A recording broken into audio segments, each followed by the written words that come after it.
OK, bonjour à toutes et à tous, enchanté. Thomas Grosperrin, je suis, chargé de mission au CNC, voilà, sur une aide qui a 1 an et demi d'existence et qui s'appelle l'aide aux moyens techniques, et qui va faire l'objet donc de cette petite intervention, cette fin de matinée.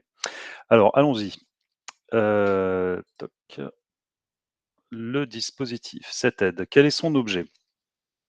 Elle soutient les projets techniques, c'est une aide aux moyens techniques, OK, qui concourt à la fabrication, production-diffusion, voilà, conservation d'œuvres cinématographiques, audiovisuelles et jeux vidéo. C'est l'objet, voilà, qui nous rassemble aujourd'hui. Hem, L'objectif de cette aide, il est de renforcer la compétitivité, l'attractivité, l'indépendance de la filière. Donc ça, c'est au sens global et après, dans cet objectif, cible, en fait, il y a 3 dynamiques, qui sont assurer la consolidation industrielle, stimuler l'innovation et réduire l'empreinte carbone. Voilà. Je ferai souvent des petites parenthèses, parce qu'il faut créer un peu de valeur ajoutée à cette présentation et surtout au fait que vous soyez rendu disponible. Donc, je vais essayer de vous transmettre pas mal d'infos que vous ne trouverez pas sur internet. Voilà. Déjà un petit point, donc c'est une aide aux moyens techniques, ce n'est pas une aide à l'œuvre, ce n'est pas une aide aux IP. Il y a d'autres dispositifs pour ça que je pense vous connaissez déjà, notamment le fonds d'aide aux jeux vidéo côté CNC qui intervient sur, ces différentes étapes que vous connaissez, mais qui du coup est vraiment orienté IP. Le CIJV pareil, de son côté sur, des enjeux de défiscalisation. Et l'aide aux moyens techniques, donc à nouveau, on est sur la tech. Nous, on va beaucoup parler code, innovation dans ces commissions-là. Et dans notre commission, dans cette aide, en fait, il y a 3 entrées pour la solliciter. Une aide à la faisabilité, la réalisation et une aide aux opérations à caractère collectif. Alors, je vais vous expliquer un petit peu à quoi correspondent ces 3 entrées. L'aide à la faisabilité, c'est quand vous avez un projet de développement technique, mais dans lequel il y a pas mal de verrous. Alors ça peut être de la R&D, hein, et des verrous, auxquels il va falloir que, enfin, comment dirais-je? Des verrous qu'il va falloir lever pour ensuite réaliser votre projet. Donc vous avez besoin de quelques semaines, parfois quelques mois, en temps homme, pour définir un peu cette méthodologie, comment vous allez lever ces verrous. Donc on peut effectivement nous soutenir, ce temps homme de quelques semaines, quelques mois, qui sont préalables à la réalisation d'un projet. Ça, c'est la première entrée, c'est ce qu'on appelle l'aide à la faisabilité. Donc in fine, ça veut dire que derrière, ce qu'on attend alors c'est à vous de les définir, mais du coup, il faut quand même, des livrables, bien sûr. Ça peut être un POC, ça peut être un cahier des charges, un white paper, ce que vous voulez, mais on s'arrête à la fin de cette étude de faisabilité à des livrables qui vont vous permettre ensuite de réaliser votre projet. Alors ensuite, on rentre dans le cœur de la réalisation du projet. Donc ça, c'est une autre entrée. Il n'y a pas besoin d'avoir sollicité l'aide à la FESA en amont, hein, pas du tout. Mais c'est possible aussi. Voilà. Et l'aide à la réalisation du projet, donc là, on est vraiment dans le cœur du développement de votre projet technique, et ça va être un soutien. Alors, je reviendrai un petit peu après sur les dépenses qui sont éligibles, mais en tout cas, dans des dépenses d'investissement sur des moyens tech, humains, matériels parfois aussi, qui permettent pour vous de développer un nouveau produit, un nouveau service, qui peut rester interne ou qui peut être commercialisé. On en reparlera avec le témoignage de com juste après, mais qui peut aussi amener à améliorer votre processus de production en interne. Je passe assez rapidement sur l'aide aux opérations à caractère collectif, mais juste un petit mot. En gros, on a également des soutiens à des événements de la filière qui sont organisés par des professionnels et qui sont à destination des professionnels et majoritairement sur des enjeux tech. Donc ça peut être porté par une association, mais ça peut être aussi porté par exemple par 2-3 studios qui se disent: «Bah, demain, enfin ou quoi, dans 2 mois ou l'année prochaine, on va organiser un événement qui va parler d'intelligence artificielle dans le jeu vidéo pendant 2 jours». Voilà. Bah, potentiellement ça, nous, on pourra, l'accompagner, le soutenir. Ce n'est que de la subvention, OK, et c'est une aide sélective. Voilà les critères donc du coup pour cette aide sélective. Sur ces 2 entrées, faisabilité, réalisation. Les experts, ils vont regarder chaque dossier, sous, 5 axes qui sont les suivants. Donc évidemment, la capacité du projet à répondre à un besoin du marché, hein, alors à nouveau que ce soit interne ou externe. La qualité technique, le caractère innovant, ça c'est très important parce qu'autour de la table, ce sont majoritairement des experts techniques. Je fais une petite parenthèse. Hem Cette aide aux moyens techniques, elle est composée de 3 collèges, OK? Et moi, je m'occupe du collège production numérique. Hop, dans lequel en fait on adresse, nous 4 verticales. Donc en fait, il y a 4 secteurs qui peuvent déposer des demandes de soutien au sein de ce collège production numérique. Il y a évidemment le jeu vidéo, mais pas que, il y a aussi l'animation, les VFX et l'immersif. On a une dizaine d'experts, donc ça veut dire qu'en gros, il y a un binôme, qui représente chaque sous-secteur et qui donc, va analyser chacun des projets, sachant que, beaucoup de thématiques sont transverses à chacun de ces secteurs, mais qui sont appréhendées de façon différente. Évidemment, on ne va pas appréhender le temps réel dans le secteur du jeu vidéo de la même façon qu'on l'appréhende dans le secteur de l'animation. Donc les experts sont bien conscients de tout ça, mais ça fait du coup des échanges et des débats assez nourris en commission. Donc qualité technique, caractère innovant. Ensuite, l'intégration des enjeux environnementaux, donc ça c'est important, mais d'un point de vue alors technique, en fait, il y a 2 entrées là-dedans. Il y a, l'entrée, je dirais, entrepreneuriale. Qu'est-ce que vous faites au quotidien dans votre studio avec vos clients, vos salariés, vos fournisseurs? Voilà, donc il faut valoriser tout ça et idéalement, comment cet enjeu écologique est intégré dans votre projet sur lequel vous demandez un soutien. Ça peut être par un choix de voilà, j'ai appris qu'il y avait des langages de programmation qui apparemment sont plus éco-responsables que d'autres. Ça peut être, des technologies hybrides dans le cloud, de l'énergie verte, à laquelle, vous avez recours. Voilà, il faut valoriser tout ça. Si vous avez de la métrique, welcome, des indicateurs, hésitez pas également à les transmettre. Donc ça, c'était le troisième axe. Évidemment, il y a une partie d'analyse financière, sur la cohérence du budget, son modèle économique. Sur la partie financière, dans le dossier, en fait, on les passera très rapidement tout à l'heure, mais il y a une partie compte de résultat, une partie de plan de financement. Les experts ont besoin de savoir d'où vous venez, où vous en êtes et où vous pensez aller, hein, d'un point de vue financier. Donc c'est on a le droit d'être optimiste, il y a aucun problème là-dessus, mais il faut argumenter tout ça. Donc vous verrez que dans le dossier de demande, sous ces tableaux compte de résultats et plan de financement, hem il y a un petit champ commentaires, donc c'est là où vous allez un petit peu expliquer comment vous avez renseigné le tableau et puis comment vous argumentez vos prévisionnels, tout simplement, hein. Donc, alors parfois il y a des NDA et cetera, on en est très conscient, mais il faut au moins donner, voilà, des budgets de projet, des tailles de projet, à quel stade ils en sont, est-ce qu'ils sont pré-signés, est-ce que et cetera et cetera. Voilà. Hem Je fais une petite parenthèse également, j'en reparlerai un peu tout à l'heure.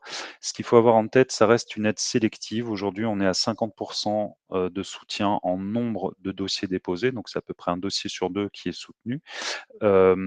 Ayez bien en tête, prévoyez de votre côté un plan B si un avis défavorable, est émis en commission. Donc plan B qui a pas besoin d'être valorisé forcément dans le dossier. Par contre, c'est toujours bien de mettre dans le dossier, en fait, un petit paragraphe sur la notion d'incitativité de l'aide, à savoir dans quelle mesure, si on accède au soutien, ce soutien va nous permettre d'aller plus vite, d'aller plus loin ou d'aller sur des devs, sur lesquels on ne serait pas allé sans le soutien. Voilà.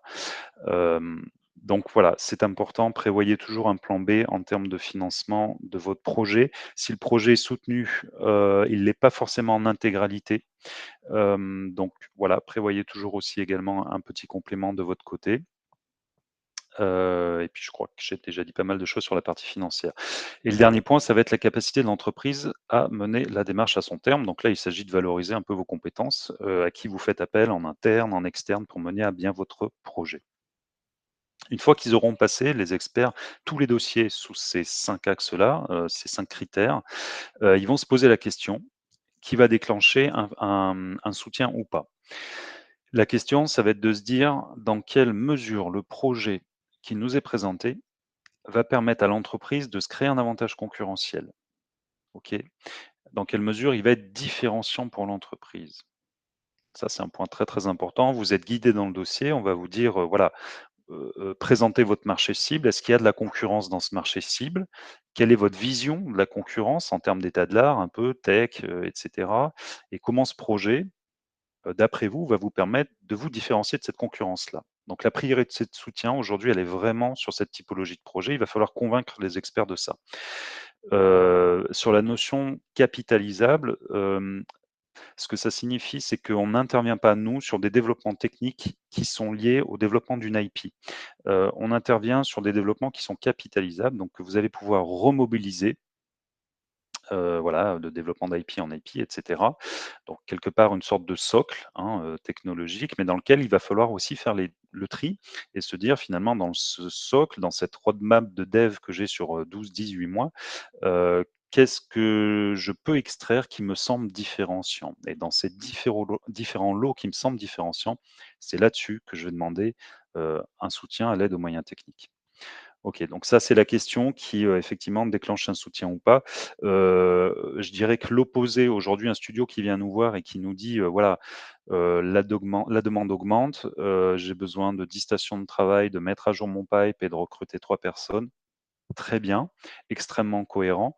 Heu, pour autant, est-ce que ce projet est différenciant par rapport à la concurrence? Voilà. Donc voilà, si votre projet, f effectivement s'inscrit dans cette phase de croissance organique, d'évolution naturelle, c'est pas quelque chose qui aura forcément chez nous une priorité de soutien. Pour les opérations à caractère collectif, évidemment, les critères sont un peu différents. Il y a la ligne éditoriale, la capacité de cette opération à contribuer à une mission d'intérêt général. Je passe assez rapidement, hein, la pertinence du format, du thème, choix des participants, la stratégie de communication et évidemment comment, cette opération est financée. Alors, en général, c'est le moment où je perds tout le monde. Heu, j'espère que vous voyez ma souris, voilà. Ça, ce sont nos différents taux de soutien en fonction des dépenses que vous sollicitez. Alors, juste, je vais cacher une partie de la slide pour que ce soit beaucoup plus lisible pour vous. Ce qu'il faut retenir, en tout cas, c'est comment elle est structurée. Donc vous retrouvez ici, en horizontal, les 3 entrées, OK? L'aide à la faisabilité, la réalisation et les opérations à caractère collectif. D'un point de vue vertical, en fait, les taux de soutien varient en fonction de la taille de votre entreprise au sens européen du terme. OK, donc je pourrais revenir là-dessus s'il y a besoin, mais là, je vous propose de passer.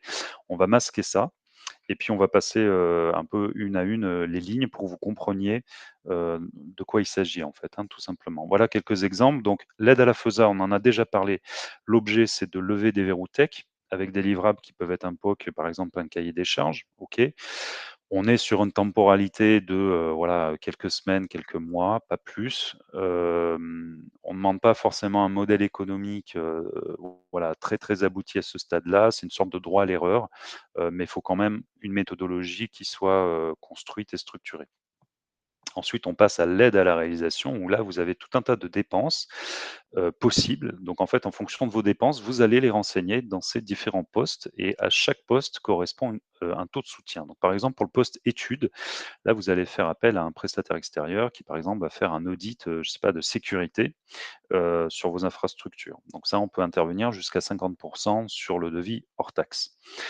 Sur la partie investissement de référence, c'est tout ce qui va être matériel, logiciel, si c'est sous abonnement, on va dire que c'est sur la durée du projet et puis on accompagne également, de la création, de CDI dans ce même poste-là jusqu'à, donc 20 de taux de soutien sur 2 années de salaire chargé, sachant que c'est souvent ramené à 12 mois en commission. Voilà. On peut également intervenir sur des enjeux de formation, donc une montée de compétences, de votre équipe, qui peut être réalisée en interne. Vous avez des chefs de poste qui vont faire monter en compétences, une partie de l'équipe ou en externe, vous faites appel à un organisme ou une société qui va vous former sur un sujet donné.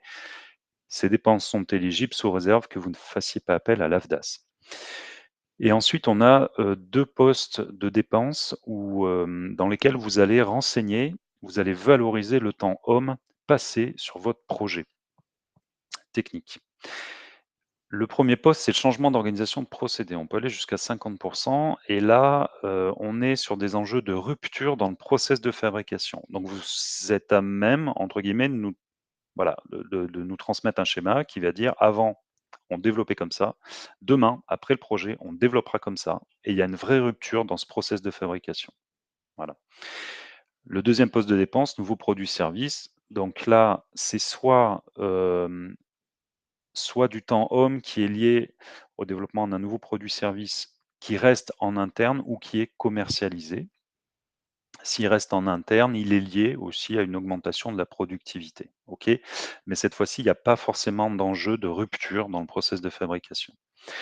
Une petite chose dont je n'ai pas parlé, vous voyez ici par exemple qu'en aide à la faisabilité, il y a un petit bonus, on peut aller jusqu'à 60 et on retrouve le même en nouveaux produits-services, si part ou libre. OK? Alors, si part, ça veut dire s'il y a un partenariat, que vous réalisez avec une PME, et dans lequel c'est du «win-win» entre guillemets, c'est-à-dire qu'à l'issue du projet, chacun va ressortir entre guillemets avec de la valeur ajoutée qui peut être interne, qui peut être externe, et cetera. Ce n'est pas un partenariat commercial, c'est-à-dire que les 2 entités ne se facturent absolument rien, OK? Et ce n'est pas non plus un partenariat capitalistique. Donc c'est vraiment, une société qui, par exemple, voilà, édite, fait du middleware, a besoin d'un studio pour, améliorer, ses développements parce qu'ils ont besoin de retours utilisateurs et de définir le besoin des utilisateurs. Hem, donc cet éditeur de middleware finalement, bah, présente ce projet en partenariat avec cette PME, avec ce studio qui lui, bah, pareil en fait finalement, il va y avoir une bonne entente entre les 2 pour que, ce middleware ça soit adapté aux besoins du studio. Voilà. Donc du coup, les 2 sont gagnants à l'issue de ce partenariat et dans ce cas-là, effectivement, on peut prétendre, à 60 de taux de soutien. On peut y accéder à ce 60 quand dans le cadre d'un partenariat, mais sous réserve que chacune des entités concourt à au moins 30 hein, du coût total du projet. Voilà. Quand on est dans une démarche de R&D notamment, on peut avoir des enjeux de propriété industrielle. Donc là, on peut vous accompagner, vous soutenir financièrement sur du dépôt de marque, du dépôt de brevet, de la recherche d'antériorité.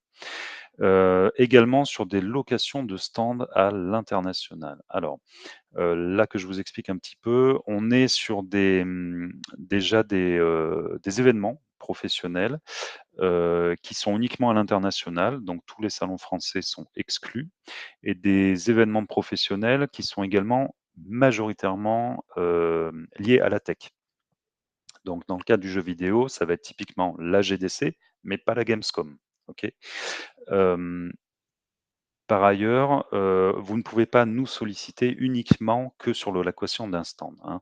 Il faut quand même que le cœur du projet soit sur le développement, d'enjeux techniques, on va dire, et qu'à l'occasion, d'un salon à l'international, vous allez valoriser ces enjeux-là. Enfin, en tout cas, les résultats du projet. Mais on peut vous accompagner jusqu'à 50 sur l'allocation de ce stand.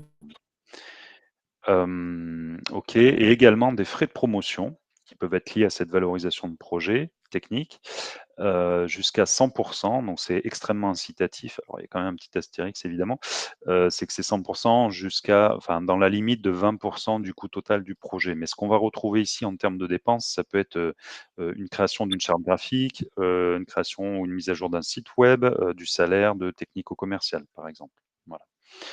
Et on a déjà un peu parlé des opérations à caractère collectif, qui peuvent être des événements tech pro ou par exemple, ça c'est une autre entrée, une délégation française qui va aller exposer, sur un événement tech, à l'international. Donc par exemple, là on accompagne, vous connaissez certainement le SIGGRAPH, et donc on accompagne Cap Digital, qui a reçu un soutien financier pour emmener une délégation d'une dizaine d'entreprises. Pardon, j'aurais dû couper mes notifications, sur ce salon-là et ces entreprises qui exposent du coup. Voilà. Alors on passe rapidement, je vous propose en tout cas sur, les dossiers de demande. En fait, j'en ai il y a 3 paires. Pourquoi? Puisqu'en fait, il y a un dossier une paire de dossiers de demande par entrée. OK? Donc il y a une paire pour la faisabilité, une autre pour la réalisation et enfin une autre pour les opérations en caractère collectif. Je vous propose de prendre celle qui constitue la majorité de notre demande de soutien, et qui est plutôt sur pardon, je fais voilà, comme ça on sera plus embêté. Voilà et qui fait la majorité, des demandes de soutien, ce que je disais. Donc il y a une partie Word, une partie Excel. Dans la partie Word, on va vous demander un peu de vous présenter évidemment, qui vous êtes. Voilà, donc il y a toute une partie, alors une petite fiche synthétique, un nom d'entreprise, nom du projet, son résumé, la durée, le coût et cetera. On pourra revenir sur cette répartition de notion de répartition de chiffre d'affaires, mais pour l'instant, je passe. Je passe également sur la deuxième page très rapidement, mais on y reviendra. Il y a ensuite 3 parties. Une partie sur l'entreprise, toujours pareil, hein, d'où vous venez, où vous en êtes, où vous pensez aller, vos équipes et cetera. Une partie sur la présentation du projet et son environnement. Vous voyez ici que le nombre de pages est volontairement limité, sur ce dossier Word, mais rien ne vous empêche de faire, des renvois à des annexes. Alors il ne s'agit pas, s'il vous plaît, pensez aux experts, de mettre 100 pages d'annexes, mais vous pouvez quand même mettre des annexes. Elles sont vraiment les bienvenues. Donc par exemple, pour développer, le cahier des charges, pour développer l'état de l'art, pour peut-être que vous avez, des éléments financiers beaucoup plus détaillés que vous souhaitez mettre en annexe, n'hésitez pas. S'il vous plaît, structurez bien toute cette partie-là avec, voilà, un bon nommage de fichiers, heu, pas tous les fichiers dans un seul, voilà, donc il faut vraiment faire une chouette arborescence. Qu'est-ce que je peux vous dire d'autre? Oui, peut-être une remarque sur la mise en forme, pas de branding sur les dossiers, s'il vous plaît. En tout cas, sur la partie Word, il faut absolument, pour les experts, que tous les dossiers, entre guillemets, «se ressemblent» dans la forme. C'est beaucoup plus lisible pour eux, qui retrouvent la structuration, de ce fichier Word. Par contre, en annexe, vous pouvez tout à fait mettre, en tout cas apposer dans ces annexes, vos chartes graphiques de studio et cetera. Il y a aucun problème, mais dans le fichier Word, s'il vous plaît, on essaie de garder, ce formalisme. Donc présentation du projet et son environnement et ensuite, évidemment, finalement, comment vous allez exécuter, votre projet. Voilà et ensuite en bas, vous avez la dernière page où, comme toute aide sélective, on va vous demander un certain nombre de pièces, justificatives. Je reviens sur la seconde page parce que c'est une nouveauté. Depuis la semaine dernière, on a mis en ligne, dans les dossiers de demande, un point pour tous les projets qui comportent tout ou partie, de l'intelligence artificielle. Ce qu'on a constaté, c'est que depuis ces 1 an et demi d'existence, en fait, sur l'aide aux moyens techniques, on avait de plus en plus de projets évidemment, qui viennent avec cette thématique-là et les questions, les réserves, peut-être les points de blocage du côté des experts étaient très souvent les mêmes. Donc en fait, ce qu'on a fait, c'est qu'on a réuni, tous nos experts, tous collèges confondus autour de la table et on a essayé de, voilà, d'échanger autour de ces enjeux liés à l'intelligence artificielle et finalement structurer, leurs attentes. Ce qui vous permet aussi à vous de peut-être quelque part, de voir des points auxquels vous n'aviez pas forcément pensé. Donc il y a 4 grands blocs, hein, maîtriser la tech et la donnée, les enjeux juridiques, la partie RSE et la transparence de l'information. Une petite phrase très importante, on attend que le recours à l'IA soit pleinement justifié par rapport aux besoins auxquels il répond, comparativement à d'autres choix technologiques possibles. On peut mettre de l'IA de partout, mais pour autant, c'est pas forcément justifié partout. Voilà. Et voilà un petit peu le détail. Donc on passe rapidement, mais vous pourrez, télécharger les dossiers pour vous rendre compte un petit peu des attendus. Sur la tech et la donnée, ben, quand on a de la dataset, savoir, d'où elle vient, sa qualité, votre méthodo, la proportion des développements que vous faites en interne, en externe. Est-ce qu'il y a de l'open source? Dans quelle mesure vous avez recours à l'open source et en échange, vous contribuez à la communauté, le type de licence qui est appliqué, les enjeux de sécurité. Sur la partie juridique, bah, toute la partie pays, notamment sur le respect des droits d'auteur, et en entrée et en sortie, hein, de cet outil d'intelligence artificielle, la rémunération des ayants droit, et puis toutes les enjeux de conformité aux réglementations. Sur la partie RSE, évidemment, mais je pense que vous êtes tous au courant, l'impact sur l'emploi. Comment vous accompagnez ça en interne, en externe? Est-ce qu'il y a des montants en compétences, de la formation, les conditions de travail? Et évidemment l'environnement, j'en ai déjà parlé, c'est un critère de toute façon, sur l'ensemble du dispositif, quelle que soit la nature du projet. Et enfin, tout ce qui va être transparence et protection des utilisateurs. Voilà, donc tout ce que l'entreprise mobilise, hein, comme effort pour expliquer, cette brique ou ce projet d'IA aux utilisateurs finaux, garantir sa qualité, et tout ce qui est lié à la protection des publics. Voilà. Je vous laisse prendre connaissance de ça un peu plus en détail, après la conférence si jamais, ça vous intéresse. Sur la partie Excel, alors donc vous rappelez-vous, hein, il y a un binôme de fichiers, la partie Word, la partie Excel. La partie Excel, on va être tout simplement sur les enjeux financiers, de l'entreprise et du projet. OK? Donc là, on vous demande, bon, je passe rapidement tout un tas de choses, vos coordonnées, et cetera, code APE. Et ensuite, on va retrouver là la fameuse grande matrice que je vous ai présentée où on avait caché une partie, des colonnes.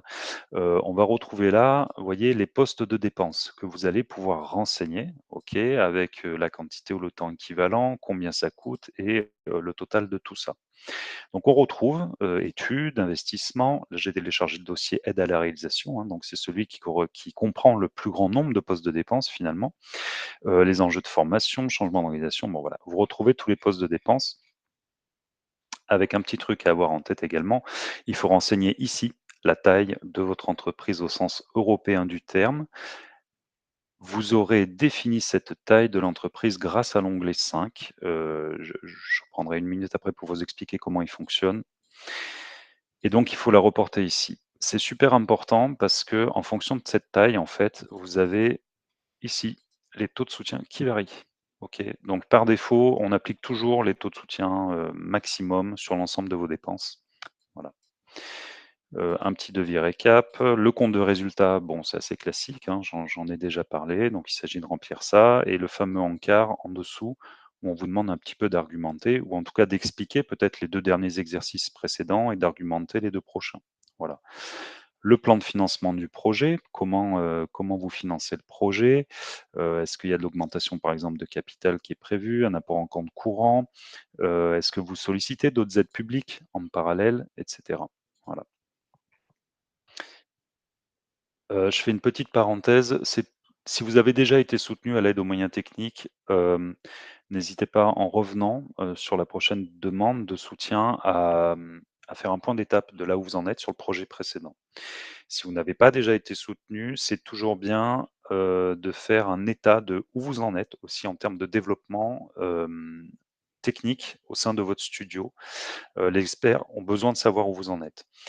N'hésitez pas en annexe, si vous avez besoin d'étoffer un petit peu tout ça, voilà, de développer cette partie-là. Je vous invite également à illustrer, tout ça avec, voilà, ça peut être des captures d'écran, des petits schémas, voilà. OK, la taille de l'entreprise, ça fait un peu peur comme ça, mais en vrai, tout se passe bien. On va retrouver ici votre entreprise, OK, avec et on vous demande sur les 2 exercices précédents, les ETP, le chiffre d'affaires et le bilan. Voilà. Si au-dessus de votre entreprise, il y a une holding avec d'autres filiales, il va falloir les renseigner dans les lignes suivantes. Si vous avez une société sœur également, et cetera et donc le tableau fait le calcul de tout ça et va vous dire, quelle taille vous êtes. Voilà. Et enfin, le dernier onglet sur la partie VHSS, puisqu'aujourd'hui, toute entreprise qui souhaite déposer une demande de soutien au CNC doit avoir nécessairement, suivi cette formation au CNC. Voilà. OK, donc voilà un peu pour les dossiers de demande. Je reviens sur la présentation du dispositif. Alors quelques compléments, peut-être on a peut-être déjà vu des choses, certaines d'autres. Donc je vous ai dit qu'il y avait 3 collèges, et en fait, il y a un président commun à ces 3 collèges et ensuite par collège, il y a 9 experts, donc avec le président, voilà, ça fait, une dizaine d'experts par collège. Il y a 4 commissions par an. Les dates limites de dépôt sont en ligne. On regardera très rapidement la page web du dispositif, juste un peu après. Les commissions se tiennent en gros 1 mois et demi après chaque date limite de dépôt. Le budget, de l'aide est de 8 millions d'euros sur l'ensemble de l'année, qui évidemment est divisé par 3 collèges et ensuite par 4 commissions. Donc en gros, on a 6 à 700 000 euros attribuables, par session d'examen, voilà, sur un collège donné. Sachant qu'évidemment, ce sont des vases, communicants, hein. Donc si sur un slot donné, il y a un collège qui est un peu moins sollicité que l'autre et cetera, on va de façon naturelle, voilà, équilibrer tout ça. Pas d'inquiétude, c'est une question qui revient aussi souvent. Si vous nous sollicitez en fin d'année, est-ce qu'il n'y a plus d'argent? Si, si, il y en a encore. On fait vraiment l'exercice de lissage, hein, budgétaire sur l'ensemble de l'année. On est maximum sur des subventions à 200 000 euros. On va très rarement les dépasser. Voilà. Il y a, de façon liée à cette, à ce montant finalement maximum attribuable, hein, par jurisprudence.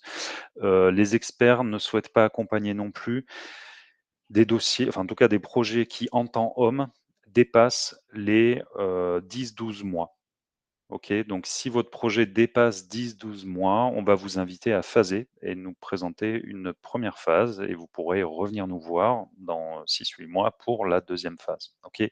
Mais les experts vraiment ont envie, en tout cas, ils assument complètement le fait d'avoir une approche, pragmatique et itérative. Voilà, donc un projet doit rapidement être confronté au marché ou doit rapidement être intégré dans votre process de fab, tout simplement. Il y a pas de limite en nombre de dépôts, donc une société peut venir nous voir, voilà, 1, 2, voire 3 fois par an. Bon, en général, on est max à 2, mais voilà, c'est en tout cas, il y a pas de limite là-dessus. Pas de critères sur l'âge ou la taille de l'entreprise, petite, moyenne ou grande, au sens européen du terme. Sur l'âge, il faut avoir quelque chose, en tête qui est assez important. Heu, les experts ne considèrent pas ce soutien comme une aide à l'amorçage. OK? Ce n'est de base pas une aide aux startups. Voilà. Il existe d'autres guichets pour ça. Donc on attend, nous, de façon naturelle, plutôt des entreprises qui ont déjà 2-3 ans d'existence et qui réalisent du chiffre d'affaires. Pour autant pour autant, on laisse quand même la porte ouverte parce que les experts peuvent avoir un coup de cœur. Donc n'hésitez pas, voilà, si vous êtes dans cette configuration-là, à venir, à prendre rendez-vous avec moi et puis on échangera ensemble pour voir si c'est trop tôt ou pas ou si ça peut matcher. On aide uniquement des entreprises françaises/européennes. OK, donc tout ce qui est extra-européen n'est pas éligible chez nous. J'en ai déjà parlé, mais les dépenses de fabrication, de production sont exclues. Donc ça va être côté, FAJV et CIJV, hein, mais nous sommes uniquement, sur les dépenses, de développement technique. La date de dépôt fait foi pour l'éligibilité des dépenses. Très important, ce n'est pas une aide rétroactive, donc si vous déposez demain, vous pouvez commencer vos dépenses après-demain. OK? Et on prendra en compte, nous, on enregistrera votre date de dépôt et ça ouvrira l'éligibilité des dépenses. On en a déjà parlé, il y a un nombre limité de pages, mais possibilité d'annexes, qui peuvent être d'ordre technique, commercial, financière ou, voilà, relatives au marché et cetera. Contacter le CNC avant dépôt, c'est toujours cool, qu'on puisse échanger un petit peu ensemble. Vous avez là, vous assistez à cette intervention, donc déjà vous allez être, assez armé, en tout cas pour réfléchir et commencer à préparer, éventuellement une demande de soutien. Mais n'hésitez pas à me solliciter pour qu'on s'organise un petit temps d'échange. Hem, je ne fais pas de relecture de dossier. Donc voilà, même si vous venez me voir en me disant: «Bon Thomas, c'est notre premier dossier, voilà une V0, un draft, qu'est-ce que vous en pensez?» Non, j'aimerais le faire, mais on n'est pas staffé pour, donc c'est pas possible. Par contre, je reste disponible autant que de besoin, pour toute question que vous auriez, dans le cadre, voilà, de la rédaction de votre dossier. Donc ça, par contre, faut pas hésiter à me solliciter, c'est sans problème et j'essaie d'être assez réactif. Heu Quelques stats rapidement, bon, qui mériteraient une petite mise à jour, mais pour que vous ayez un ordre d'idée, de septembre 2023, hein, donc ça, c'était la première commission, qui s'est tenue sur cette aide aux moyens techniques jusqu'à, en gros, la fin de l'année dernière. On a reçu 237 projets, 137 qui ont été soutenus pour 10,4 millions au total. Ça, c'est tout collège confondu, hein, c'est sur l'ensemble de l'aide. Et concernant le jeu vidéo, c'est 23 projets qui ont été déposés et 10 soutenus pour 1 million d'euros, avec, voici quelques exemples de thématiques mais qui ne sont absolument pas, je dirais restrictives et exhaustives, hein, donc welcome à toute nouvelle idée. Des briques d'IA, solutions de portage, des opérations à caractère collectif, du middleware. On a même eu un projet lié à du sound design avec une répartition ici, par région. Voilà. Hem, alors c'est peut-être pas la slide la plus funky, mais comment ça se passe quand vous déposez votre dossier?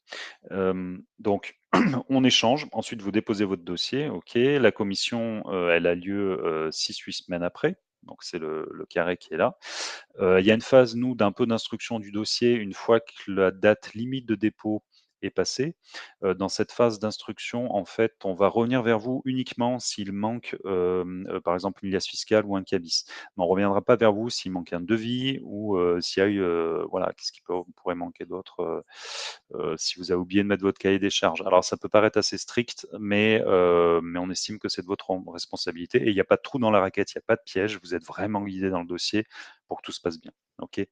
On envoie les dossiers aux experts, environ 4 semaines avant la tenue de la commission. Le jour J, bah, ça débat beaucoup, évidemment. Il y a des avis, argumentés, ils reprennent chacun des critères de l'aide et un chiffrage. Je vous expliquais tout à l'heure que, prévoyez bien des plans B s'il y a un avis défavorable, mais aussi un complément, parce qu'on peut aussi avoir un avis positif, un avis favorable, mais pas sur l'aide qu'on avait sollicitée, sur une version réduite. Pourquoi? Parce que, les experts une fois qu'ils se mettent d'accord sur un avis favorable, ils vont ensuite regarder en détail le devis, donc ce fameux onglet Excel où il y a toutes vos dépenses et potentiellement ils vont faire du tri.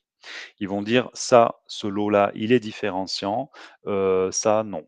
Voilà, donc par exemple, voilà, il y a 10 stations de travail, en général, ça, c'est pas retenu. Par contre, s'il y a, voilà, des cartes graphiques qui sont investies pour faire, ronronner une IA qui derrière va permettre de voilà, donc ça typiquement, par exemple, c'est éligible, voilà. Mais il peut y avoir une modulation des dépenses et du coup, une modulation de la subvention en sortie. Dans la semaine qui suit la commission, on vous envoie un petit mail, qui dit, «Oui, non, peut-être». Vous n'aurez pas beaucoup d'informations à ce stade-là.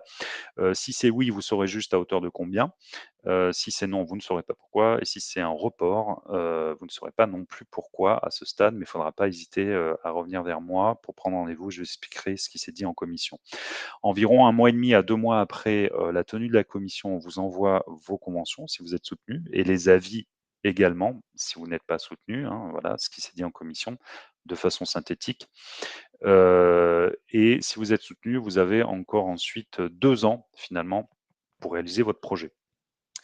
En cas de soutien, on verse juste après la signature de votre convention, on verse 60 du montant de la subvention directement. Et ensuite, vous avez 2 ans pour nous présenter le solde. Je dis bien le solde et pas les 40 restants, c'est très important. Ce n'est pas une aide forfaitaire, OK? Donc si votre projet initialement coûtait 100 et qu'au final, il vous coûte 85, au moment du solde, on recalculera, la subvention. Voilà, OK et on arrive, je crois que c'est sur la dernière slide, donc les différents avis, finalement, qu'est-ce que ça signifie? Sur l'avis favorable qui déclenche une subvention, on en a déjà parlé, le chiffrage se fait au moment de la commission, il peut être minoré par rapport à votre demande, il faut bien l'avoir en tête. Un avis de report, alors en général sur un avis de report, on est plutôt sur une base favorable, mais les experts ont des questions assez précises. Vous êtes invité à y répondre par écrit, et vous repassez directement à la commission suivante. Voilà. Évidemment, la date, de votre premier dépôt, hein, est conservée, donc toutes les dépenses qui auront été réalisées, resteront éligibles. Voilà. Alors c'est pas parce qu'il y a un avis de report que vous répondez à cet avis que le dossier sera votre projet sera automatiquement soutenu, hein, pas forcément. Heu, mais pour autant, les experts ont besoin de compléments. Voilà. Et enfin, l'avis de refus, donc avis défavorable. Un projet qui est refusé ne peut pas être représenté, sauf si les experts, alors ça arrive rarement, mais ça peut arriver, où ils disent: «Voilà, avis défavorable, mais on n'est pas opposé à revenir voir le projet, par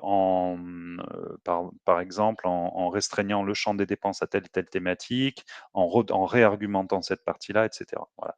Donc là, c'est en l'état, on ne peut pas émettre un avis favorable et non plus un avis de report, mais c'est un avis de refus. Vous nous représentez un nouveau dossier, une nouvelle date de dépôt et cetera et voilà. Si ça, c'est pas mentionné, ça veut dire qu'entre guillemets, «la porte est fermée». Alors la porte est fermée sur ce projet-là, pas forcément sur l'entreprise. C'est très rare que ça arrive au niveau de l'entreprise, donc ça veut dire que de toute façon, vous pouvez tout à fait revenir nous voir, voilà, sur une commission suivante et avec un projet, différent. Voilà. OK, on termine avec quelques, voilà, petits liens infos, donc le QR code qui vous renvoie vers la page qu'on va parcourir rapidement, mon adresse mail, l'adresse mail générique, du dispositif et sur cette page de l'aide aux moyens techniques, voilà un petit peu comment elle est construite. Vous avez un bloc téléchargement avec, une présentation, je dirais, générique de l'aide, une FAQ et ensuite on retrouve donc les 3 binômes, hein, de dossiers qui correspondent aux 3 entrées que vous pouvez solliciter. Voilà. Bon, quelques informations, la prochaine réunion d'info, on réexplique la FESA, la réalisation, les opérations à caractère collectif, le contact, quelques ressources utiles de partenaires que vous connaissez tous, hein, BPI France, Business France, etc. Quelques documents suivants. On arrive sur le calendrier. Donc cette date-là, il va falloir qu'on les fasse. Mais là, dans 10 jours se tient le prochain dépôt. Voilà, donc aujourd'hui, c'est peut-être un petit peu trop proche, mais en tout cas, si vous visez le 18 avril, bah, n'hésitez pas à me solliciter, voilà, pour un rendez-vous et puis on échangera sur votre projet. Vous avez également la composition des experts, OK, et les résultats des commissions, précédentes. Sur les résultats des commissions, précédentes, ça peut donner une idée, mais je vous invite quand même à beaucoup de vigilance là-dessus. Déjà, je vous ai parlé d'une sélectivité à 50, donc s'il y a 15 dossiers qui ont été soutenus, ce sont ceux qui sont en ligne, mais ça veut dire qu'il y en a autant qui n'ont pas été soutenus. Par ailleurs, le titre, du projet n'est pas forcément, parfois représentatif du projet en tant que tel et ne veut pas ça veut pas dire non plus que les experts sont intervenus sur l'intégralité du projet, hein, comme je vous l'ai expliqué. Voilà, mais bon, ça peut vous donner un peu, quelques idées. Et à nouveau, c'est pas parce qu'un concurrent a été aidé sur tel truc que si vous venez, vous allez être aidé sur la même thématique. Pas du tout.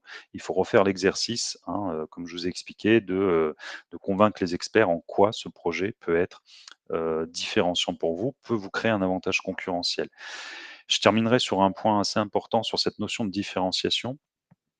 Si vous l'avez bien comprise, intégrée, ça veut dire que en fait, cette notion de différenciation, elle est mouvante au fil du temps. Donc peut-être qu'il y a 1 an, on aidait des projets avec une certaine thématique parce qu'à l'époque, les experts estimaient que c'était différenciant et peut-être que dans 1 an et demi, ils estimeront que finalement, ça ne l'est plus. C'est-à-dire qu'il y a un nombre suffisant critiques de studios qui se sont emparés de cette notion-là et si un projet revient avec, la même thématique, finalement, il sera sur une phase de, mise à niveau, par rapport à la concurrence, OK? Et donc ça, comme je vous l'ai expliqué, hein, c'est plutôt de l'évolution naturelle, donc c'est quelque chose qui n'a pas la priorité de soutien en commission. Voilà. Hem, je crois que j'ai été assez complet. Il y a peut-être d'autres choses qui vont arriver certainement en fonction des questions. En tout cas, voilà, sur cette présentation de l'aide aux moyens techniques, en ligne, pas mal d'informations. N'hésitez pas à me solliciter, on se cale un temps d'échange, voilà, assez rapidement en fonction de votre temporalité aussi. Hem et puis voilà. Bah, je crois, Louis-Raphaël, que j'ai terminé sur ce plot-là. Ouais, merci beaucoup Thomas, merci beaucoup pour la présentation très détaillée et pour les compléments que tu donnes. J'en profite pour, prêcher un peu pour ma paroisse, mais, vous dire aussi qu'on fait ce webinaire dans le cadre en fait de l'ajout, du descriptif de cette aide à notre, guide du financement, sur notre site.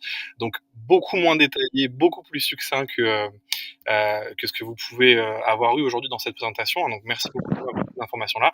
Mais le guide du financement, c'est quelque chose qui est disponible en ligne gratuitement, qui va vous permettre de vraiment d'identifier toutes les aides, qui sont éligibles en tant que projet de jeu vidéo. Et donc celle-là l'est aussi, comme ça vous pouvez bien l'identifier dans votre construction de votre stratégie aux aides que vous allez rechercher.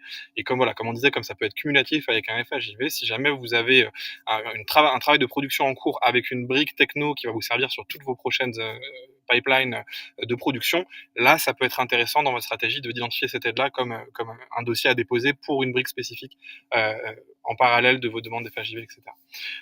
En tout cas, merci beaucoup Thomas. Je vous propose de garder vos questions si vous en avez, de vous les noter. Là, on va avoir le retour de Com que je vais vous présenter tout de suite et de faire un Q&A ensuite à Com et à Thomas. Et bien sûr, je redis une chose, mais vous aurez bien sûr le contact de Thomas à l'issue du webinaire et vous aurez aussi bien sûr son contact, vous avez aussi son contact dans le guide du financement et sur la présentation.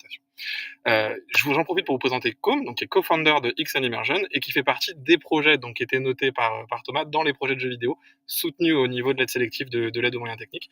Donc voilà, Com va vous présenter un peu l'envers du décor en tant qu'entreprise, comment c'est de faire son dossier, comment ça se passe, la temporalité et voilà, maintenant que vous n'avez. Voilà, donc je me coupe, je te laisse parler de tout ça et on revient pour le Q&A. Merci Louis-Raphaël pour la présentation et merci Thomas pour toutes les explications sur l'aide à l'AMT et les quelques évolutions qu'il y a eu depuis que nous on a déposé, puisque Nous, on avait déposé à la toute première commission et c'est vrai qu'il y a quelques changements, quelques modifications. Et c'est intéressant de voir aussi qu'il y a des choses par rapport à l'intelligence artificielle. Alors, si je puis me permettre, ça pourrait aussi être intéressant d'avoir une clause sur la partie rédaction des dossiers par IA, parce que c'est un truc qui commence à se faire beaucoup. Ça peut être un gros sujet. Mais Absolument. on peut en reparler après. Du coup, pour faire un peu un retour d'expérience sur nous, X Immersion, comment on a eu l'aide AMT et comment est-ce qu'on a déposé le dossier et comment est-ce que ça s'est passé. Donc déjà, pour faire un peu d'historique, donc X Immersion, nous, on fait des outils d'IA générative pour les studios de jeux vidéo et on voulait développer des nouvelles technologies. À cette époque-là, c'était sur la partie animation faciale pour pouvoir avoir des outils d'animation automatique par IA. On avait déjà fait quelques expérimentations. On avait même déjà fait une étude de faisabilité avec le RIAM, qui est l'ancêtre de l'AMT, à l'époque où c'était mixé entre le CNC et la BPI. Donc on avait fait cette étude de faisabilité, on avait déjà eu quelques résultats là-dessus. Et donc l'AMT a été annoncé, on s'est dit super, on va pouvoir continuer à financer notre développement, surtout que nous, on était dans un cas d'amorçage. Et donc, on commence à faire le dossier, à voir ce qu'on va avoir, de quoi on va avoir besoin, toute la partie création de datasets, création des algorithmes et des outils. Et on rédige une première version du dossier. Le visuel qu'on avait, c'était on voulait déposer à la première commission en se disant, comme on va pouvoir le faire rapidement, il va y avoir moins de dossiers, donc on va augmenter nos chances d'avoir l'aide. Et parce que les timings étaient assez serrés. Si je ne me trompe pas, l'annonce avait été faite en fin avril ou début mai et il fallait déposer en juin. Donc c'était vraiment un temps très court. On fait cette première version du dossier et on se rend compte à 2-3 semaines de la date de dépôt qu'en fait, si on a un partenaire dans l'équation, on augmente le taux d'intervention, on peut faire un peu plus de choses. Et donc, on part en quête de partenaires de manière un peu accélérée. Et on arrive à discuter avec Oxwell euh, sur ce projet-là. Et en fait, à monter très rapidement un dossier de financement là-dessus. Donc, pour vous donner une idée, le dépôt initial du dossier, l'assiette totale qu'on avait faite sur ce dossier-là était à 331 000 euros. Donc, il y avait à peu près 30% qui étaient tenus par Oxwell et 70% qui étaient tenus par XN Immersion. Et en fait, la totalité du dossier n'a pas été acceptée, il a été raboté un petit peu. Et c'est plutôt un dossier à 299 000 euros au complet qui a été accepté. Donc, on a perdu à peu près 10% sur le total. Et c'était plutôt sur notre partie à nous, parce qu'on avait 2-3 dépenses qui sortaient un petit peu des clauses, qui dépassaient un petit peu les limites. Mais voilà, ça donne une échelle. Donc, nous, on a fait le dépôt le 1er juin pour faire un peu l'historique. On a eu les résultats le 7 septembre parce que la commission, pendant l'été, a été décalée dans le temps. Donc, elle devait avoir lieu, je crois, en juillet. Et en fait, elle a été décalée en septembre. Donc, nous, on a eu le retour en septembre. Et là, s'en est suivi un peu quelques complexités administratives. On n'a pas été le dossier le plus simple, puisque, en fait, on a signé les conventions début décembre. Et on a eu le décaissement de la première partie mi-février. Donc, on a eu 8 mois entre le dépôt et la réception des fonds, mais on est vraiment un cas où on n'a pas eu de chance. C'est-à-dire que chaque étape du processus a été retardée d'au moins 1 ou 2 mois. Donc, on n'est pas un cas d'usage. Thomas, tu me corrigeras sur les moyennes, mais il me semble qu'en moyenne, c'est quand même des délais qui sont plus courts que ça. Et donc, pour donner 2-3 détails un peu plus sur la partie financière qu'on a déposée, c'est la partie XN Immersion, c'était 196 000 euros d'assiette globale, dont 131 000 euros de subvention. Et donc, ça, c'est la partie qui a été acceptée au final, ce qui veut dire qu'en fait, le taux d'intervention global, il était d'à peu près 67%. Donc, quand il y a écrit dans les descriptions de l'aide que l'aide c'est 40%, 45%, mais qu'en fait ça peut monter à 60% avec un partenaire, en fait il y a aussi la partie promotion qui est financée à 100%, donc ça fait remonter le total de subventions que vous pouvez obtenir sur l'assiette globale. Et ça, c'est pour avoir vu pas mal de dossiers CNC, avoir aidé plusieurs personnes à les monter, à les corriger, à les optimiser, c'est quelque chose sur lequel il faut vraiment essayer d'optimiser. En fait, trouver un partenaire, c'est pas forcément très difficile. Et puis, des dépenses de promotion, en fait, c'est très facile à justifier. Il y a plein de choses que vous pouvez faire pour mettre en avant les résultats que vous avez, que ça soit sur des parties publiques, que ça soit sur des parties un peu plus globales sur l'entreprise. C'est littéralement, c'est de l'argent gratuit. Donc, rajouter ces parties-là, ça va vraiment changer plein de choses sur votre dossier. Et puis vous, ça va vous permettre de vous projeter un peu plus, de se dire, OK, bah, en fait, je construis quelque chose, je l'utilise, je le déploie, et puis en fait, je le présente. Je me crée des occasions pour mettre en avant les produits qui ont été faits et les résultats qui ont été obtenus. Et ça, en fait, c'est quelque chose qui peut aussi profiter à tout le monde parce que dans notre cas, on a créé des outils donc d'automatisation de synchronisation labiale. On a fait un événement pour présenter un peu nos résultats, pour expliquer toute la recherche qui avait été faite. D'ailleurs, on a aussi présenté une partie de ces résultats au moment de la PGB, qui était un peu qui tombait à peu près au même moment. Donc, c'était un événement qui a été créé par rapport à ça. Et, et qu'est-ce que je voulais ajouter? Oui, et ça nous a aussi permis de refaire tout notre site internet, de refaire toute une partie de notre direction artistique, qui sont aujourd'hui des choses qu'on utilise encore et qui sont bien plus belles que ce qu'elles étaient à l'époque. Donc, c'est cette partie-là, je pense, dans la création de vos dossiers, elle est hyper importante. Après, ce que je conseille aussi, c'est dans la rédaction de votre dossier, il y a toute une partie écosystème qui est hyper importante. Nous, XN Immersion, on essaye d'avoir un impact pour nous, pour nos clients, mais aussi d'avoir un impact sur tout le reste de l'écosystème. Donc, on va essayer de faire des conférences, d'intervenir dans des écoles, de faire des partenariats avec des entités publiques, et de faire aussi attention à tous toutes les demandes qui sont même au niveau européen d'un point de vue ESG, donc tout ce qui est social, tout ce qui est écologique. C'est des sujets qui sont importants pour nous, qu'on essaie de mettre beaucoup en avant dans nos dossiers. Et je pense que c'est quelque chose qui peut faire peser la balance d'un côté ou de l'autre quand vous faites un peu cet effort supplémentaire de se dire bah, non seulement j'ai un projet, mais ce n'est pas juste une bulle pour moi, c'est aussi quelque chose d'un peu plus large qui va profiter à un peu plus de monde. Voilà globalement ce que c'était pour nous le retour d'expérience. Donc on a débuté tout le, tout le programme de recherche en fait en 2023. On l'a globalement fini en 2024 et je dois faire la clôture de l'AMT. J'ai contacté Thomas il y a quelques mois pour lui dire ah ça serait peut-être bien de clôturer et d'avoir le total la partie finale de la subvention.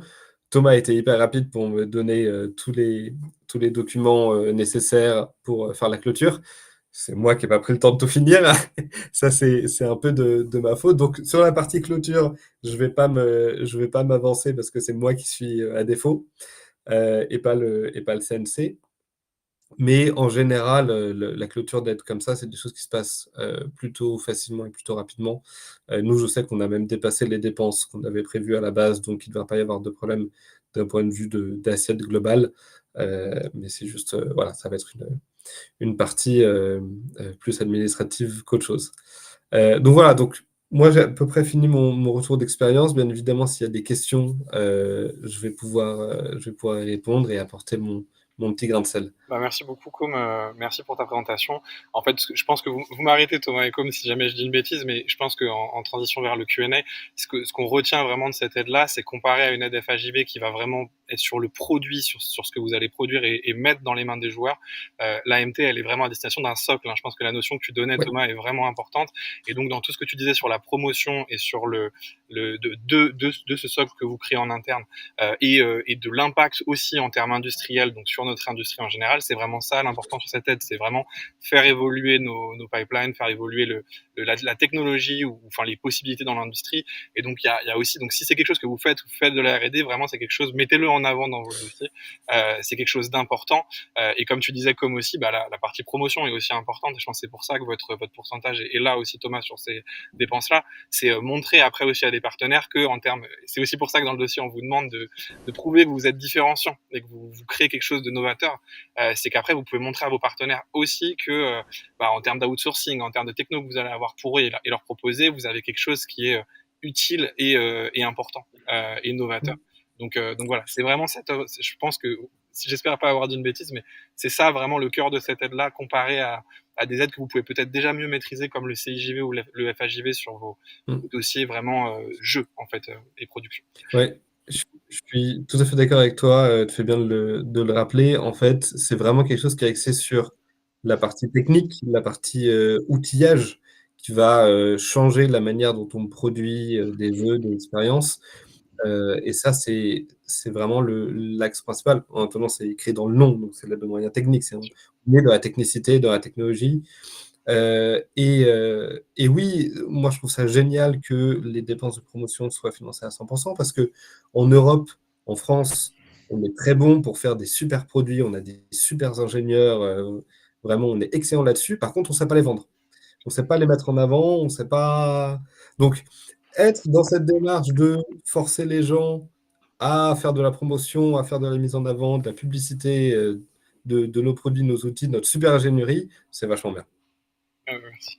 Euh, Merci, peut-être, pardon, juste ouais, Louis-Raphaël, je vais prendre 2 minutes parce qu'en fait, merci beaucoup Com pour ton retour et ça m'a fait penser à deux trois petits trucs que j'ai oublié de vous dire, enfin que peut-être je vais juste, mettre en complément. Alors sur, le 1 c'est peut-être ce que vous aviez dit, finalement cette aide, c'est aussi une aide à la création d'un actif technologique pour une société, hein. On peut aussi résumer ça comme ça. Et je pense, à ma connaissance, qu'on est la seule aide aussi à aller jusqu'au produit final et à sa commercialisation. Aujourd'hui, on s'arrête au proto ou on s'arrête à des choses comme ça dans d'autres dispositifs. Donc c'est intéressant effectivement d'avoir cet axe de commercialisation derrière. Tu avais tout à fait raison, comme sur alors ce qu'on appelle nous en commission sur l'effet de ruissellement. C'est-à-dire, on se crée quelque chose de différenciant. Alors ça peut rester de l'interne, il peut pas forcément, on ne demande pas forcément à ce qu'il y ait un effet de ruissellement, mais il peut y en avoir un. Et ça, les experts peuvent aussi se poser la question.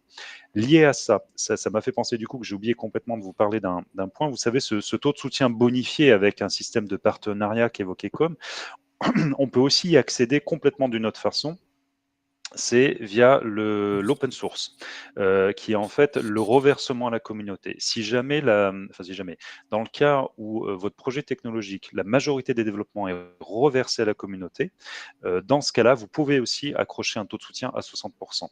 C'est quelque chose de très incitatif, donc ça veut dire que de l'autre côté, les experts vont être assez attentifs à votre méthodo. Il ne s'agit pas de faire un lien GitHub et de l'envoyer comme ça dans les limbes.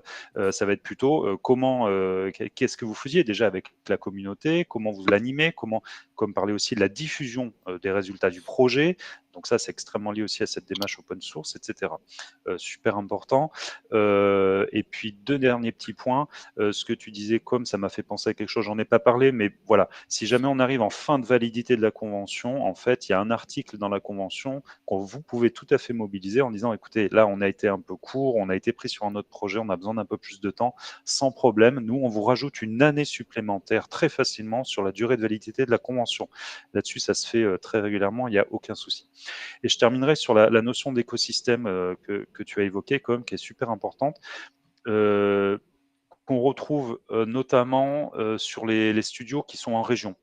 C'est super important de valoriser la façon en région dont est actif l'écosystème, comment quels sont vos liens avec cet écosystème? Donc ça peut être d'autres studios, ça peut être aussi des formations, ce que tu as mentionné comme, et cetera.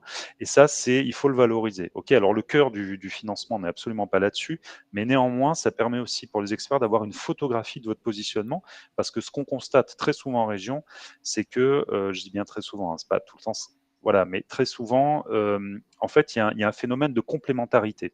Là où en Île-de-France, on est sur de la concurrence frontale assez forte, finalement, voilà, en région, parfois, on a ce phénomène de complémentarité et c'est important de le valoriser. Et c'est aussi ça qui fait peut-être la différenciation d'un studio, mais aussi une différenciation au niveau régional. Voilà. Ouais, merci Thomas pour toutes ces précisions. Voilà, est-ce que certains ou certaines d'entre vous ont noté des questions qu'ils auraient sur le plan, sur un point technique, sur quelque chose qui a été abordé, ou peut-être un point à com aussi sur la timeline. Je sais pas si en tant qu'entrepreneur, voilà, vous vous dites, voilà, je me lance maintenant. Est-ce que avril c'est quand même vraiment, ou est-ce que je vise la troisième commission de l'année? Voilà, ça peut être vraiment des questions simples. N'hésitez surtout pas dans le chat ou à lever la main pour prendre la parole. D'ailleurs, en attendant que les questions arrivent, Thomas, tu as un chiffre sur les délais moyens entre l'acceptation et le décaissement? Alors ouais, en fait, quand la commission se tient, on est en moyenne sur 6 à 8 semaines pour que vous receviez votre convention. Mmh. Une fois que vous avez reçu votre convention, qu'elle est signée numériquement, nous, ça nous prend 2 semaines en moyenne pour vous verser la première tranche. Voilà. Et le solde, voilà, donc le solde, vous avez 2 ans pour nous le présenter, évidemment. Si le projet est terminé au bout de 8 mois, il est présent et voilà, vous nous dites: «Qu'est-ce que je dois vous fournir?» comme, ce que disait Com, hein, comme justificatif. Nous, on est voilà. Et après, par contre, une fois que vous nous avez transmis, le dossier avec tous les pièces justificatives pour le solde, ça peut prendre je dirais 1 mois et demi à 2 mois. Voilà.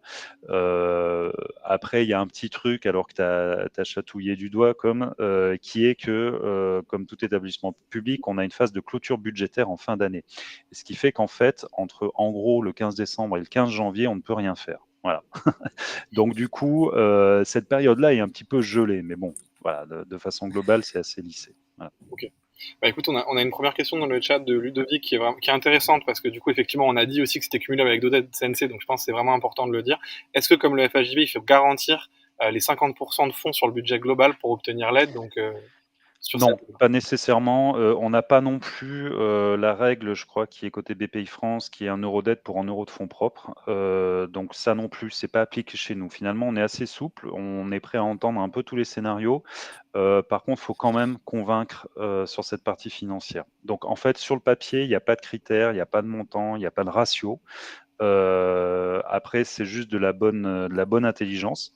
Voilà, je vais donner un contre-exemple. Voilà, sur la dernière commission, on a eu un projet qui coûtait 300 K et l'entreprise disait: «Ben, moi, je sollicite à hauteur de 80% des fonds publics, et le CNC en représente 50». Enfin, je dis non, enfin, je veux dire, non. Quel est derrière le réalisme économique pour une société de faire ça? Enfin, voilà. Mmh.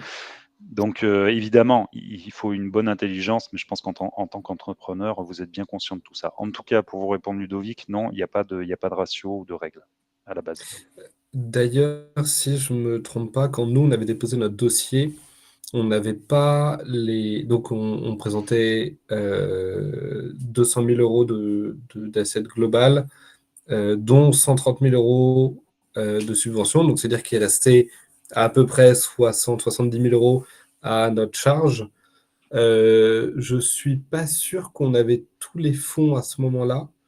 Par contre, je suis à peu près certain qu'on avait un contrat avec un client et du chiffre d'affaires qui venait, et qu'on avait une LOI d'un investisseur pour faire une levée de fonds. Et donc, c'est des éléments qu'on a mis dans le dossier pour dire, en fait, on n'a peut-être pas tout l'argent maintenant, mais on sait qu'ils arrivent, et qu'on va avoir la disponibilité financière sur les 2 ans qui viennent pour mener à bien le dossier. Donc, il y a quand même une certaine flexibilité, là où parfois la BPI est un peu plus rude là-dessus. Tout à fait, c'est très juste, hein.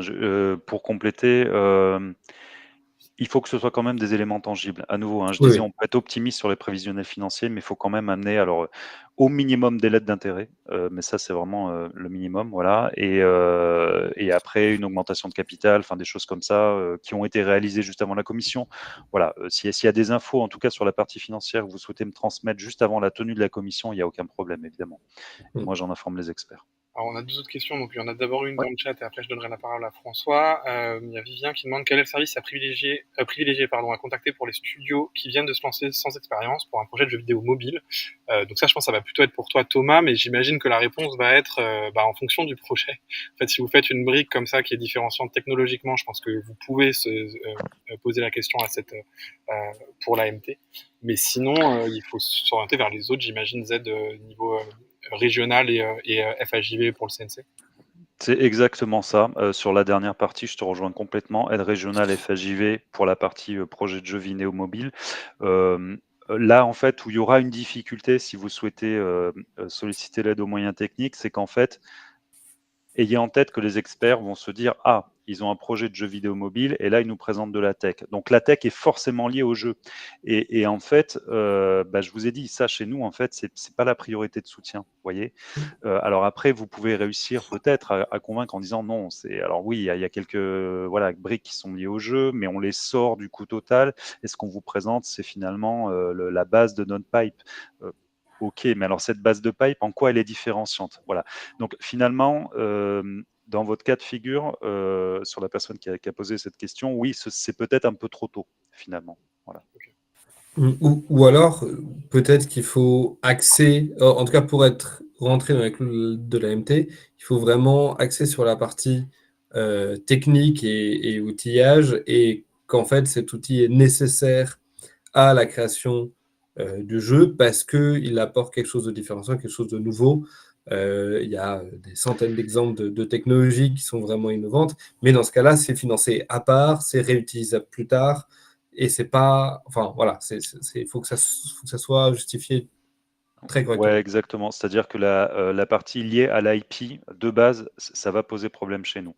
Ouais. Par contre, si vous avez arrivé à démontrer, ce que disait comme très justement la notion de, réutilisable, donc c'est ce que je disais, capitalisable, voilà, heu, potentiellement, pourquoi pas? Pourquoi pas? Mais il va falloir quand même, voilà, c'est compliqué sur cette phase qui est finalement, assez tôt pour un studio de se projeter à 18 mois, parce qu'après il y a le temps de production de votre jeu, vous voyez? Donc, dans 18 mois, on va en lancer un autre et on aura besoin de ça et ce sera différenciant à nouveau à ce moment-là. Pourquoi pas? Pourquoi pas? Mais on peut en parler, voilà. Sinon, il y avait une question, donc je vais donner la parole à François, qui a levé la main. Salut tout le monde, bonjour, merci pour la présentation. Et c'était chouette de voir tout ça et présenter à tout le monde. Moi, j'ai fait un petit constat sur les datas, par contre, qui est un peu déprimant chez moi, c'est qu'il n'y a pas trop d'Occitanie dans les projets déposés en région. Au-delà de la remarque de notre côté, il y a une question que tu as évoquée très rapidement. J'ai peut-être pas saisi la bordure de tout ça, Thomas. Tu as évoqué ce qui relevait de justement cette valorisation des choses qui se font en région. Et je ne sais pas si tu as des exemples à date ou des Ouais, choses vers lesquelles on pourrait. En fait, l'idée pour moi, pour aller derrière, c'est d'arriver à amener aussi nos structures locales à mieux comprendre et s'approprier cet outil. Parce qu'on sait qu'il y a des trucs super qui se font et on a des gens qui se sont rendus compte de ça il y a peu de temps, alors qu'ils auraient probablement gagné lourdement à être venus vous voir il y a un petit moment déjà. oui, alors, j'en ai parlé, c'est vrai que pour l'instant, en fait, c'est une façon d'aborder alors cette notion de différenciation d'écosystème au niveau régional, c'est quelque chose qu'en fait, finalement, nous, on retrouve plus et davantage dans le secteur de l'animation. En fait, on l'a pas encore eu beaucoup, dans le secteur du jeu vidéo, mais je suis convaincu, voilà, pour avoir été, vous avoir rendu visite François ou être allé à Lyon, dernièrement et cetera, qu'en fait, il y a des écosystèmes de studios qui sont, peut-être sur des marchés complémentaires, qui font, de l'outsourcing et cetera, ou qui se positionnent en prestat, mais qui sont pas en frontal, et en fait, à mon sens, moi je trouve que cette complémentarité, elle est à valoriser dans le dossier parce que c'est super important. C'est-à-dire que du point de vue des experts, ils vont se dire, si déjà ils sont un peu convaincus par le côté différenciant du projet porté techniquement par le studio, s'ils se disent, mais si en plus ça nourrit un écosystème, c'est top. Voilà. Donc c'est de se dire, alors il s'agit pas non plus, ça j'en ai pas parlé, mais il s'agit pas non plus de tordre un projet pour répondre à nos critères. Surtout pas. Si vous allez là sur cette voie-là, les experts vont vite s'en rendre compte et ça va être dommageable pour tout le monde. Donc il faut absolument être transparent, être cohérent, être honnête avec votre projet, votre stratégie, hem et la marquer dans le dossier. Alors je sais pas si j'ai bien répondu, François, à ta question, mais c'est Concrètement, voilà. c'est du coup, si je comprends, en tout cas, c'est d'arriver à mettre en valeur les liens qu'il peut y avoir entre ce qui va se passer en région sur une brique précise et peut-être d'autres projets qu'on va retrouver soit sur la France, soit en Europe, et et de pouvoir mettre ça en avant dans le dossier. C'est ce que j'ai compris en gros de ce que tu viens de dire. Peut-être que j'ai. Ouais, il s'agit pas tant d'avoir, c'est pas faire du frontal entre régions ou de faire, région versus, le reste du monde. C'est plutôt, région versus région. Enfin région, je veux dire, l'effet miroir. Au niveau de la région, voilà ce qui se passe, voilà notre écosystème, voilà la structuration des studios, voilà les différentes tailles, voilà sur quoi on intervient, et nous en tant que studio, voilà comment, on s'intègre dans cet écosystème. Voilà. Ok, Et ça, ce que je dis, mais vraiment j'insiste lourdement, il faut le valoriser, c'est super important. ok, Parce que du point de vue des experts, il y a aussi, une notion un peu de territorialisation. Quand je parlais en introduction, tu vois, de consolidation industrielle, et cetera, c'est sur l'ensemble du territoire, clairement. Alors après, c'est pas parce qu'un projet ou un studio est basé en région, qu'il aura un regard, plus bienveillant, non. Il aura les mêmes critères d'analyse, d'exigence, et cetera, mais il y aura un peu cet axe-là qui sera, voilà, la notion d'écosystème et de différenciation au niveau global de la région qui peut être valorisée. Donc vous, en tant qu'acteur en région, voilà, association régionale, et cetera, et je pense que vous avez déjà plein d'éléments. Surtout ne pas hésiter à les transmettre au studio. Ça peut être, voilà, des petites fiches, des synthèses, des trucs, et cetera, pour présenter, des visuels, présenter l'écosystème, et voilà, et ce qui peut nourrir les dossiers de demande de soutien. ok. Moi, je te remercie. Je vois que le temps passe, on a un tout petit peu dépassé, mais bon, c'est pas grave. Voilà. Comme je disais, pour ceux qui doivent partir dès maintenant, il y a un replay, mais est-ce qu'il y a une dernière ou une dernière question, une dernière interrogation? Après, il sera bien sûr possible, comme on disait, hein, Thomas vous a donné son mail, il est aussi dans le guide du financement. Si jamais voilà, vous avez besoin de prendre un rendez-vous pour poser des questions sur vos dossiers, bah, et que du coup vous avez des données ou des news un peu confidentielles à avoir, voilà, et vous ne voulez pas les donner ici, il y a cette possibilité-là, donc il ne faudra pas hésiter à la prendre. Mais voilà, s'il y a une dernière question, sinon je proposerai de clôturer le webinaire pour aujourd'hui. Eh ben écoutez, en tout cas, bah, merci beaucoup à toutes celles et ceux qui se sont connectés aujourd'hui. On a eu un peu plus de 50 participants, donc merci beaucoup pour un premier webinaire SNJV de 2025. C'est un beau chiffre, merci à vous. Bon courage pour bah, toutes vos actualités pour votre début d'année. Et puis, bah, n'hésitez pas à nous recontacter, enfin surtout à contacter Thomas si jamais vous avez des questions par rapport à l'AMT. Et puis, bah, bon courage aussi pour vos dépôts de dossiers qui sont peut-être prévus pour cette année 2025. Voilà. Très bonne journée à toutes et tous. Au revoir. Merci, Merci. bonne journée. Bonne journée.